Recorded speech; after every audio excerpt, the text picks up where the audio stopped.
Howdy, Look, I told you, man, okay? I'm not gonna get the DLC for Doom Eternal until I beat the original game. And I don't have time right now to beat the original game. Okay? Oh, don't take that tone with, you know what? I'm doing a video right now. I don't have time for this. We will talk later. Howdy, I'm Jammer. So, as I have mentioned in previous videos, growing up, I attended a private school. The reason for that was simple. I was a pansy. Okay, there's actually probably a far more nuanced explanation for it. As my mother's explained to me over and over again, she didn't feel that I had the right particular kind of temperament to fit within a public school. That may speak a little bit to the biases she had in terms of education. She herself had attended a private school when she was a young girl. And again, she did have a fair point. I was the kid who tended to cry a lot, and I didn't get bullied a lot, but it was generally, I was pretty much the last person to always get picked whenever we played sports, mostly because I had more to say about Pokemon cards than I did about football. I think that's the one with the home runs. I think. Don't quote me on that. Whatever the case, my parents had the opportunity to send me to a private school because they felt it would have been better for me, and then two, they believed that private school would have provided me a better education. Whether they were right or wrong, I can't really say, because I've met plenty of people who attended public school who are absolutely brilliant, and in some cases smarter than I am. Though again, that may not be saying a lot. There's plenty of smart people that have attended public school. Now, this video is not so much about getting into the complicated nature of public education versus private education, what have you. What's important for the focus of this video is the fact that going to a private school, I led a very insulated existence. And as I've mentioned before, there were not really a lot of other students that were people of color attending class with me. For the most part, it was mostly rich white kids. They were the children of lawyers and doctors and engineers, and in some cases, even a couple of politicians' kids. There were, in my graduating class, 2 kids who were African American. There were no Latinx individuals, there were no Asian individuals, there was no Pacific Islanders, there was no Native American, there was nothing. It was pretty much just an endless sea of white privileged faces. Which kind of leads me into today's video. So, as I mentioned before, and hopefully as this whole channel has demonstrated, I have a pretty eclectic reading taste. Part of that is just simply I like to expose myself to as much as humanly possible. The other part of it is it gives me sort of a real plausible strength in my actual job at the public library that I work at, because a fair number of kids walk up and go, I don't know what book to read. I can't tell them what new mystery or what series is out there, but I can recommend them to comics. And so today's book is New Kid by Jerry Kraft. Now this book is important, not solely because it won the Newbery Award, which in terms of children's books, that's a big deal. I'm not going to equate it necessarily to the Oscars, but if a book wins a Newbery, it's because children, parents, teachers, just everybody the world over has come together and gone, this is a good book. And it is. I can say that undoubtedly, unequivocally. I mean, I wouldn't be reviewing it if I didn't think it was. But what's also really important here is I picked the book up originally not really knowing much about what the story was about. It just seemed like an interesting story, and my library does this nice little thing where they place a graphic novel sticker on the spine. If I see that, I'm probably going to pick the book up and read it. But what was really interesting was the way the book explored the complexities of racial existence, set particularly from the perspective of a young African-American boy who's in a private school where he is one of really 2 people of color. And that distinction is important, and one of the reasons why I wanted to talk about this. Now again, this is a kid's book. It's not going to be an adult book, so I may not spend as much time on it as I would say like other books, but still I wanted to address to the viewer who regularly reads these books, this is not going to be something like Arkham Asylum where you're going to be dealing with adult themes, but it is still going to be relevant, I will argue, for adults to read a book like this, but I'm going to save that for this next section here when I say, let's talk about what is the content of New Kid and why do I think it's important. not my fault, okay? Like, I've only got so many hours in the day to actually do these things. I mean, look at the stack of books behind me, man. How am I supposed... We'll talk later. I promise. I promise. Sorry about that. So, what is New Kid about? Well, first off, we have to discuss one very important thing, which is the fact it's primarily going to be about the experience of a young African-American boy. And, spoiler alert, I have never been, and in fact, never will be, a young African-American boy. I mean, duh.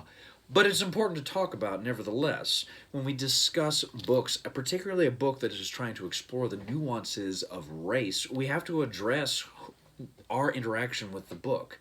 Again, I'm a middle-class, cisgender white man, and I attended a private Christian school. When you want to talk about white privilege, you're looking at it. And so when we approach, or when I approach a book like this, what's really important right off the bat is to recognize the fact that there are certain experiences that I, as a white man, am never going to experience. And immediately, that's why a book like New Kid is so important. I'm never going to understand the complexities inherent of being black. I'm never going to understand what it's like to be black in the United States, and I'm never going to understand the experience of being a young black man living in the United States who's trying to just reconcile his personal identity. There's so much right off the bat that's important going into this book, or really vital for me to understand going into this book. So when we talk about the content of this book, the content of the story is important, but then the context of the reader interacting with this story is important. A book like this, in terms of a children's story, may not seem terribly relevant to, you know, a fully grown white man. But in fact... Lord, if 2020 has taught us anything, a book like this is more important than ever. The experiences that Jerry Kraft is able to communicate in this story are important for people like me to see, because they're experiences I'm never going to have in my life. The only way I'm effectively going to have experiences, or even come close to getting them, is by reading books like this. So I suppose immediately one thing I would say, point out about the content of the book is, if you are not black, this book is really worth your time, because it's an opportunity to empathize with somebody who's experiencing things that you will never experience.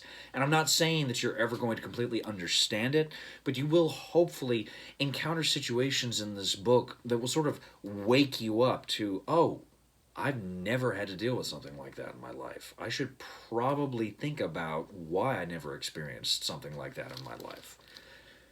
So, with that in hand, let's talk about, what is the story about? Well, as I've addressed already, the story is about a young boy by the name of Jordan Banks. He lives, I believe, somewhere around New York City, particularly an area by the name of Washington Heights. He is the son of two fairly well-off African-American people. I don't know why I couldn't say that. Because I'm white. I mean, that's true. But he's the son of two pretty well-off individuals, and he's an artist. One of the interesting things about this book is that Jordan is sort of constantly drawing and imagining and drawing the world around him. He's constantly trying to sort of explain events and experiences in the book through these small journals, which are sort of dispersed throughout the book between the chapters. Sometimes these stories are simply about him sort of exploring a moment which occurred in his life.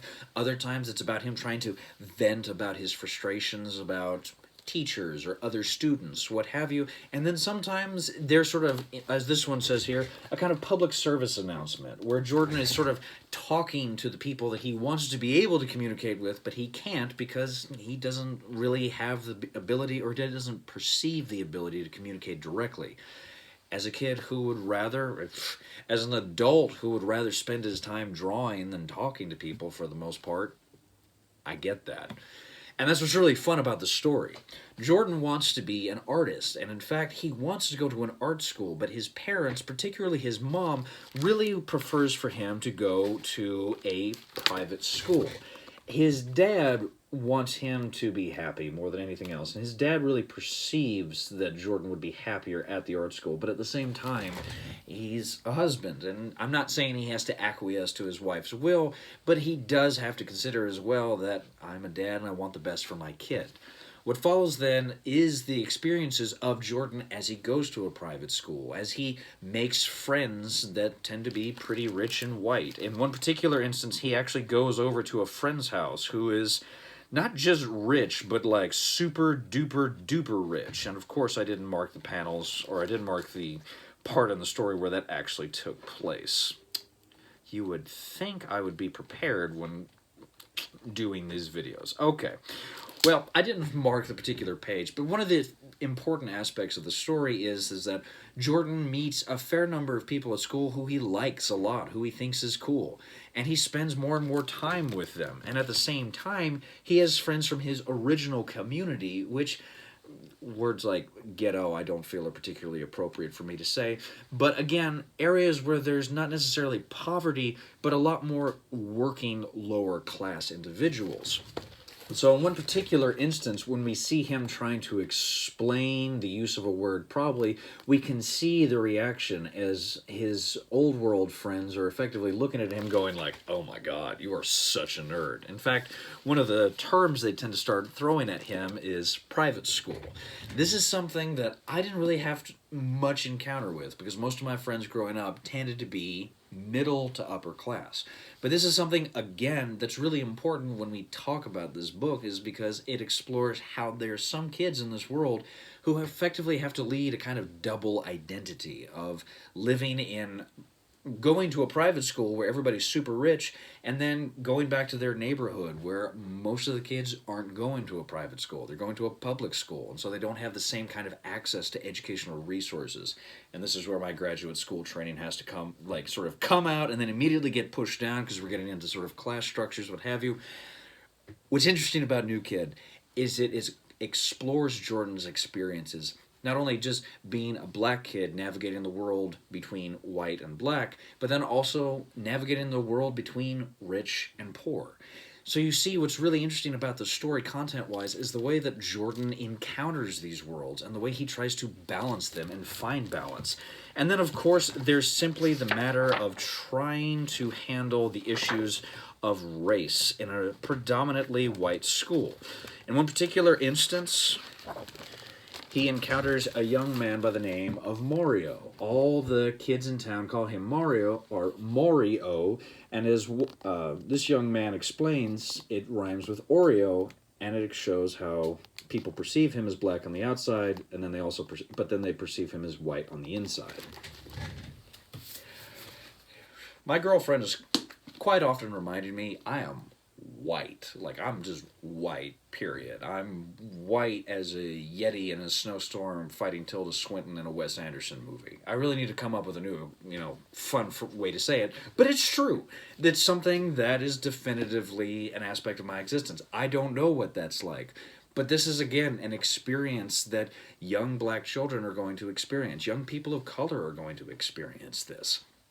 And it's important then for white readers to be exposed to stories like this, because even if I'm never going to understand what that sensation or what that feeling or what that perception is like, I'm at least going to understand it more than I did before. And finally, the story mostly just follows Jordan as he deals with the frustration of not really wanting to go to this private school, dealing with kids talking about his race and navigating and all this, but then also just trying to find some semblance of contentment. The story is very much a kid's story. It's about coming to a new space, being really uncomfortable at the start, and then ultimately acclimating to the experience. I've spent I'm almost at 10 minutes here. I've spent way longer than I originally intended to with this small section, with the content portion, but it's important because, again, as I've addressed over and over ad nauseum at this point, what's really fun about this book and something that I think will really register with kids and adults is the way Jordan is an extraordinarily approachable young man. He's a kid. He's a kid who's in a setting that he doesn't particularly care for. I hated going to school. I especially hated wearing uniforms at my school. And Jordan is in a unique position because he's also being sort of twisted and pulled between two different realities. And this is something that definitely young kids that are experiencing these kind of, just experiencing these things in real life can go, aha, that's me. And then even kids who don't experience this can go, that's not me, but I still like Jordan a lot, and I care about him, and I hope he finds a sort of satisfying navigation. And then for adults, again, older people of color who experience life like this will go, where was this book 20 years ago, or 30 years ago, or 40 years ago? And then grown-up people like me are going to read this book and go, wow, I never had to deal with that crap. I've got a lot of learning to do, which is cool and fun.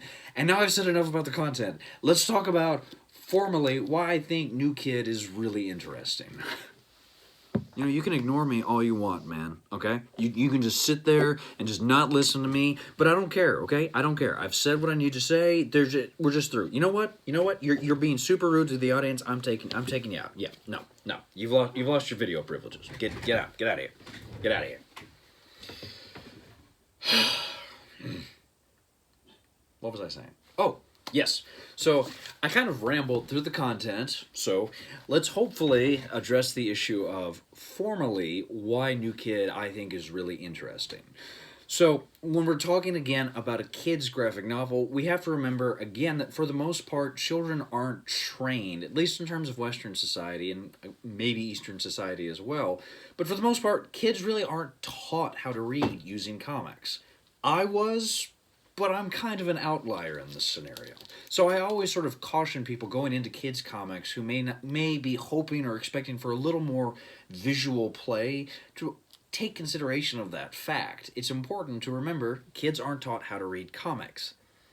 What I really like, though, about Jerry Kraft is he seems to understand this, but he's also willing to play, and he's also willing to use the medium and effectively teach kids how to read comics, and even offer material for adults to show how comics can be a way of communicating things not solely through narrative means, or not through traditional narrative means, aka through prose descriptions. So if we can go back to this one page where the bullies are effectively picking on Mario, Jordan is sort of observing the kid, and we see this panel here where Jordan and his friend, I believe his name is Lee, yes, Jordan and his friend Lee are looking at Mario. And what's interesting right off the bat is, first off, there's a little bit of concern for perspective. We perceive the distance between these characters without them becoming kind of like obscure blurs. But then also at the same time, what's interesting is Jordan sort of maintains his character while Lee is sort of solidly blacked out.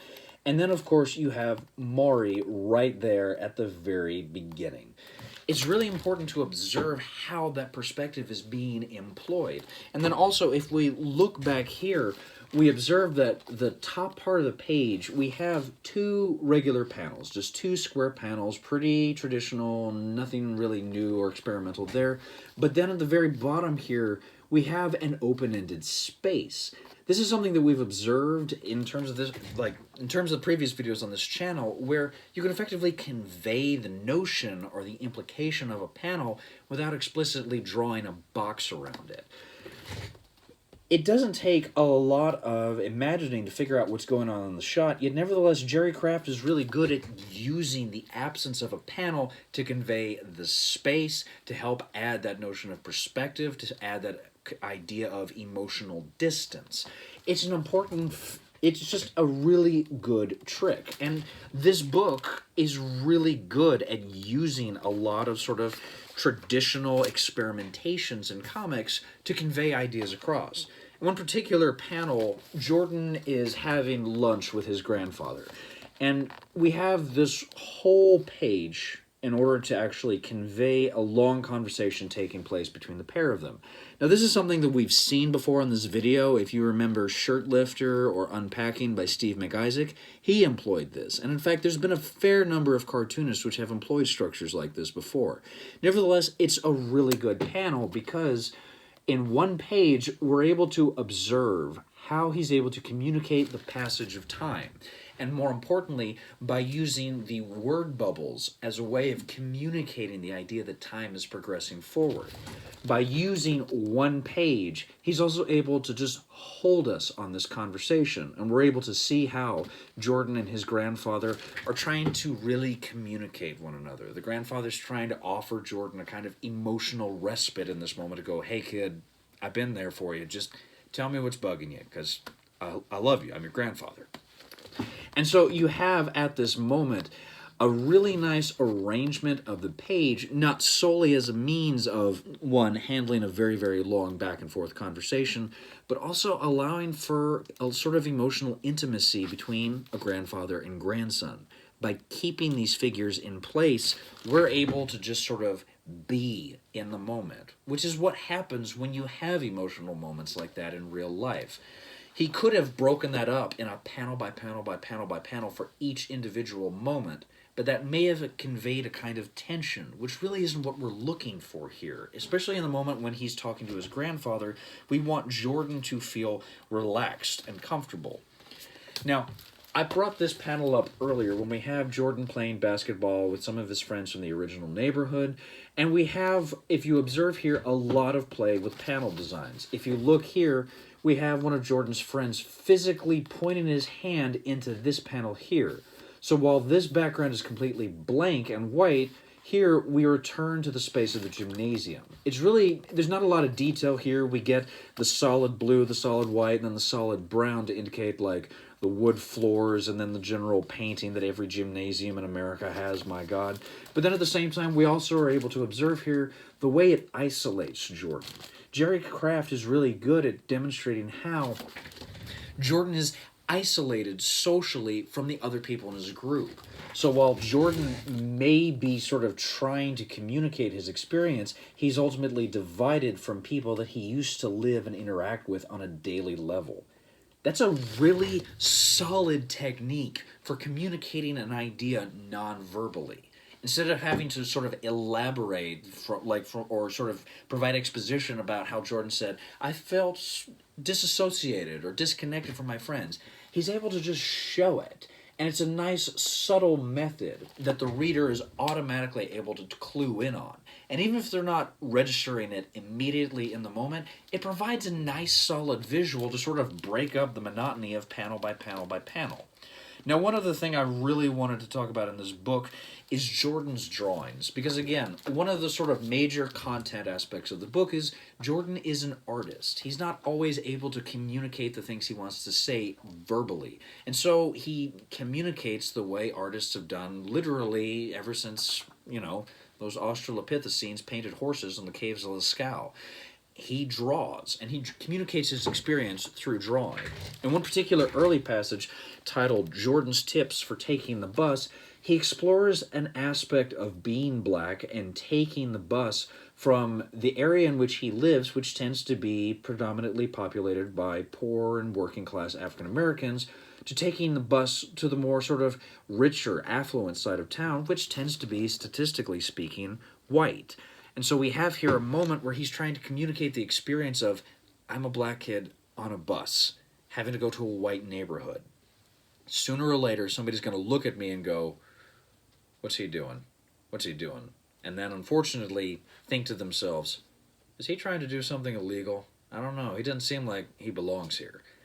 Again, that's another reason why this book is really important, because that's an experience I never had to deal with. I never had to ride the bus because I had the privilege of having parents who owned their own vehicles. Important word there, vehicles, not vehicle. My mom had a car to take me to the zoo. My dad had a truck to go to work. Some kids don't have that. Some kids have to take the bus. And so right off the bat, we're able to sort of communicate an aspect of reality that one is an opportunity to reflect on our own day-to-day experience, but then is also a really interesting way of communicating that experience.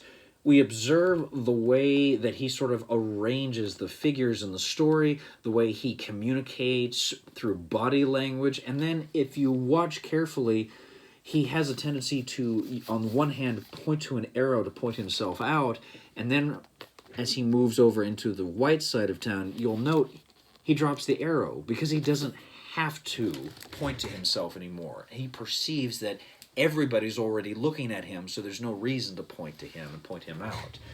These stories, these drawings by Jordan are really good at communicating to the reader what are Jordan's thoughts, what are his feelings, what are his perceptions. On the one hand, they tend to fuel the content, but then on the other hand as well, Jerry Kraft really uses them to convey Jordan's emotional state of mind, his individual perceptions.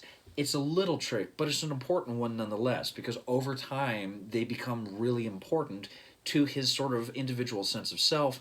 And then eventually, when one of his teachers stumbles upon his actual sketchbook, it fuels the actual content of the story, because Jordan then is sort of assigned general art tasks like painting posters for sports event, like every freaking art kid in high school had to do. My gosh.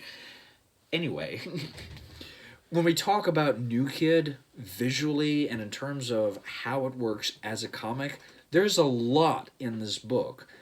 So, stop, use your words. I'm not going to argue that necessarily it creates anything new, because I don't think it's trying to do anything new. Rather, instead, it's a book which is trying to sort of introduce kids to a lot of really subtle structures in terms of the medium of comics. Again, we are talking about juxtaposed pictorial images in a deliberate sequence, and Kraft is really good at showing his reader, hey, you don't just have to set up boxes on the page. You can play a little bit with the arrangement in order to communicate ideas that you may not be able to do simply through body language, simply through setting and place. New Kid is really good, at least in my opinion, of really experimenting with the medium in order to convey a lot of the emotional and narrative aspects of the story. And so anybody who's a fan of comics really should take the time and energy to pick up this book and check it out. So now, with all that said and done, let's do the final hurrah and call it a day. Yes, he's still pouting. He's right over here. He's still pouting, but we're not going to worry about that now. New Kid by Jerry Kraft. I've talked a lot about this book, far more, as always, than I originally intended to, but there's just so much great material to talk about in terms of New Kid. Not solely for the fact that I'm a white man and this book gives me an opportunity to try to understand somebody else's experience, try to reconcile my own realities of privilege and how it's impacted my life, but then also, too, it's an opportunity to expose myself to a story that I probably never would have gotten in my day-to-day life if, one, I didn't work at a library, and two, if I didn't work with kids every day. I probably never would have picked up this book if I didn't honestly just sit across from a shelf full of kids' books that regularly get stocked with a couple of really cool graphic novels. In terms of the content of the story, New Kid is really interesting in offering up the story of a young man who's just trying to deal. He wants to be an artist. He wants to stay at the public school where he's regularly been going to and be with his friends, or just go to an art school where he can develop his craft. And then it's also just interesting opportunity to sort of observe a young man who's encountering so much and trying to reconcile for himself who he is, what he wants, what are his experiences on a day-to-day basis, and how does that impact his reality. And then in terms of the medium of comics, Jerry Kraft deserves all the praise in the world for making a really visually interesting graphic novel. Not solely just for the fact that he employs a lot of kind of iconic artwork in the structure that allows his reader to feel a connection to Jordan that they may not necessarily would if it was a more photorealistic style of art. And then on the other hand as well, we have the benefit of Jerry Kraft being a really good cartoonist who knows how to arrange panels for narrative and emotional registering within the audience. New Kid is just wonderful. It's a great book. I can't say enough about it, and I've probably said far too much already. Perhaps I've just bounced around far too much, but whatever the case, read New Kid. You won't regret it. Yeah, I think I'm going to call it a day there. Thank you so much for watching. This was a very rambly video, and I apologize. I'm recording at night, so my brain's probably a little fried. But when it comes to New Kid, again, as you can see from the shrink wrap, and again as the sticker that I pointed out, this is my local public library's copy, so Definitely check out your local public library if you want to check out a copy of this book. If they don't have it, suggest they purchase it or fill out an interlibrary loan form. And then also don't forget, there are various comic shops, populated throughout the United States, and local small businesses are hurting right now. So go to your comic book shop. See if they've got a copy of New Kid, because especially because of authors like Raina Telgemeier, who, we've talked about on this video before, on this channel before, more and more comic shops are opening themselves up to small independent graphic novels, and even some large mainstream independent graphic novels that deal with the experiences of being a kid. So check out your comic book shop, because if they don't have it, they can probably order it for you. Like, share, and subscribe. All that jazz. It lets me know that you're liking these videos, that you want to see more. If you got a comment, please, by all means, hit me up. I can't guarantee that I will always respond, because honestly, it may not seem like it, but I've actually got a lot of social anxiety, and I tend to live in my little hole in the world. But leave a comment. I'll try to get back to you. And seriously, thank you so much for watching. It always means so much to me that y'all are watching these videos. I hope you're enjoying them. And hey, go read some comics.